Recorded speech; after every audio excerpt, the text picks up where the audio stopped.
I am proud to be an Israeli, and I am proud to be Jewish. But this is a time when many of us in the Jewish community have had to find our voice and confront the hatred against us, even if it's extremely uncomfortable. That's been the case for all of us in every walk of life and every profession, including my own. I never really wanted to talk about politics. I kind of tried really, really hard to avoid it because no one wants to hear celebrities talking about political issues, right? But also, I regarded myself as a citizen of the world, an equal among equals. I'm Israeli, of course, and I knew that anti-Semitism and anti-Israel hate existed. And like all of us, sometimes I'd caught a whiff of it. But I never thought of myself as being where I came from. It was an aspect of who I am, but it didn't define me.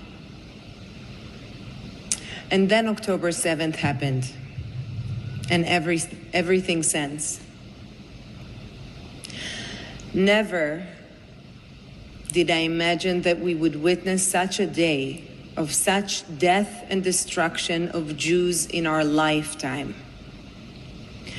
And never did I imagine that on the streets of the United States and different cities around the world, we would see people not condemning Hamas, but celebrating, justifying, and cheering on a massacre of Jews.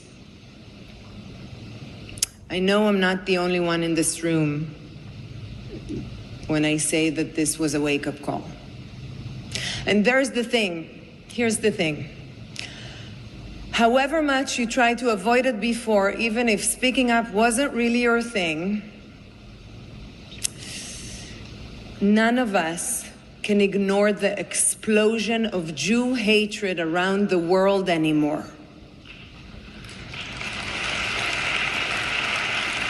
And that's what I'm doing. No way I need it. It really is me standing in front of you today, saying simply that my name is Gal and I'm Jewish, and we have had enough of Jew hatred.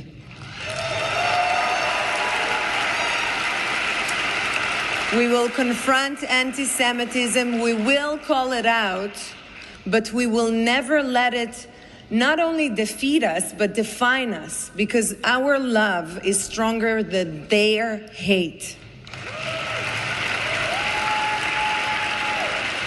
In the days after October 7th, we were all distraught. Like many of you, I was glued to the horrors coming out of Israel and the hatred spilling over here. I'm not a religiously observant person, but I found myself in the temple, in the synagogue. And it was then when finally I was just a little bit comforted. I felt the embrace of the Jewish people and the power in the warmth of our community. And I will never forget that feeling, because even though I was a long way from home in Israel and I was in a temple in Los Angeles, I felt at home among family. And for those few precious moments, the chaos and violence of the outside world felt just a little bit easier to deal with. October 7th showed us that what happens to Jews anywhere affects Jews everywhere. And this goes both ways. Not only what happens there affects us here, but what happens here affects them there.